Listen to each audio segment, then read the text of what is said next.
Քաղաքացիական պայմանագիրը այսօր մոտ 5 ժամ տևած կուսակցության վարչության նիստում ընտրեց 12 հանձնաժողովի նախագահների պաշտոնների համար թեկնածուների։ Աշխատանքի եւ բարեկեցության հարցերի մշտական հանձնաժողով Նազելի Բաղդասարյան, առողջապահության հարցերի մշտական հանձնաժողով Լուսինե Բադալյան, արտաքին հարաբերությունների հարցերի մշտական հանձնաժողով Սարգիս Խանդանյան, Կրթության, գիտության, մշակույթի, սպորտի եւ սփյուռքի հարցերի մշտական հանձնաժողով Սիսակ Գաբրիելյան, Եվրոպական ինտեգրման հարցերի մշտական հանձնաժողով Սոնա Ղազարյան, Մարդու իրավունքների պաշտպանության եւ հանրային հարցերի մշտական հանձնաժողով Զարուհի Բաթոյան, Պաշտպանության եւ անվտանգության հարցերի մշտական հանձնաժողով Վիլեն Գաբրիելյան, Պետական իրավական հարցերի մշտական հանձնաժողով Արուսյակ Ջուլհակյան, Տարածաշրջանային եւ Եվրասիական ինտեգրման հարցերի մշտական հանձնաժողով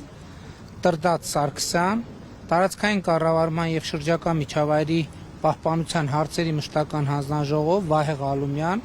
Տնտեսական հարցերի մշտական հանձնաժողով Բաբկեն Թունյան, Ֆինանսավարկային եւ բյուջետային հարցերի մշտական հանձնաժողով Ծովինար Վարդանյան։ 6 կին 6 տղամարդ է ընտրվել, 4-5 դեպք ունենք, երբ որ ձայները բաշխվել են 9-10,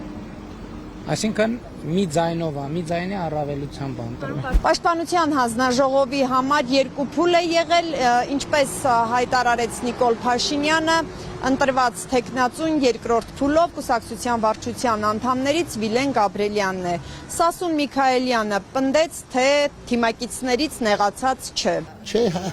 ոչ մի ձևի։ Իմ կարգին մարդը կարան նեղված է։ Առողջապահության հանձնաժողովի նախագահի ընտրված թեկնածու Լուսինե Բադալյանը անդրադարձավ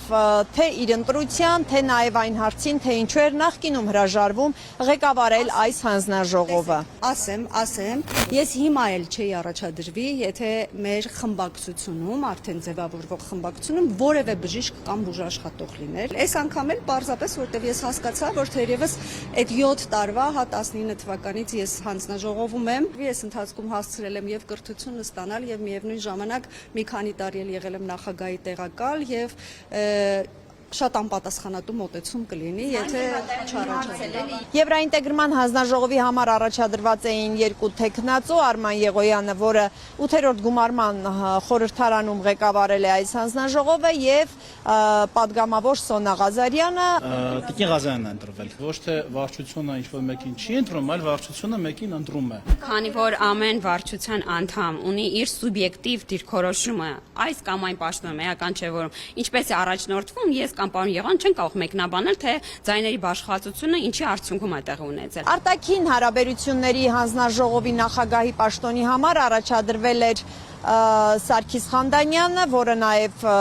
նախկին արդեն 8-րդ գումարման խորհրդարանում էր հանձնաժողովը ղեկավարում, եւ նաև